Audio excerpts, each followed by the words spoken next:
Hey guys, what's up? It's me, it's Naljin. Today is January 29, 2026. And was supposedly, uh, meron dapat kaming special classes pero wala. But then again, like, shit happens nga naman na parang we never know what to expect on a daily basis. So, ako kasi dapat di ako papasok. But then again, like, I'm just, living the day as it is. Pero then again, I'm gonna be anxious for a few weeks due to yung reporting, then yung preparation, yung meeting, yung kung mag-ibang lugar pa ako, and my money of course na malapit na maubos and all. But then again, like, I have to keep moving forward and that's life, as you can see, nagpagupit ako. Nagpagupit ako kasi gusto ko, and hindi ko naman expect na ganito, pero what I can share with you guys right now is yung paggupit ko.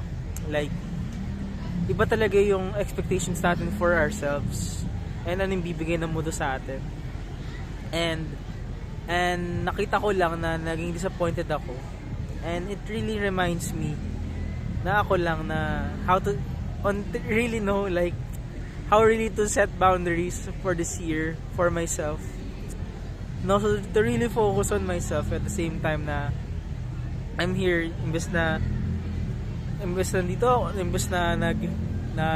uwi ako tapos magjajakol ulit or kaya mag doom scroll ulit and shit. Parang I'm just happy I'm doing this as a memory of me. At the same time na it's really something na parang hindi ko na-expect na gagawin ko, pero naisip ko na, nakita ko na, ginawa ko, and I'm here, and I'm very grateful that I did that, one small at a time nga naman. And I'm really appreciating myself today, pero I'm still clinging to someone na makita ako na nag-struggle din ako, mentally, physically, emotionally, spiritually, and ayun, I would say na talagang malibog lang talaga akong tao. And I want love, I want lust, yung libog. And di ko nakita yun, di ko yung nakikita. And iba yung natitingin ko sa babae. So, cancel nyo na ako. So yun, yeah. Pero still, like, I don't know what's normal and I don't know what's going on with me. Pero still, I'm trying my best to understand myself.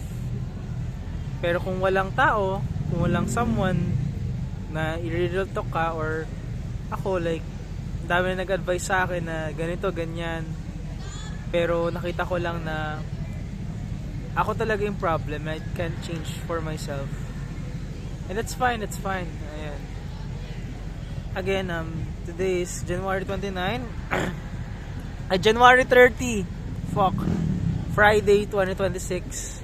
It's around 12:17 PM and I'm recording this sa Bulacan State University Activity Center dito sa may garden.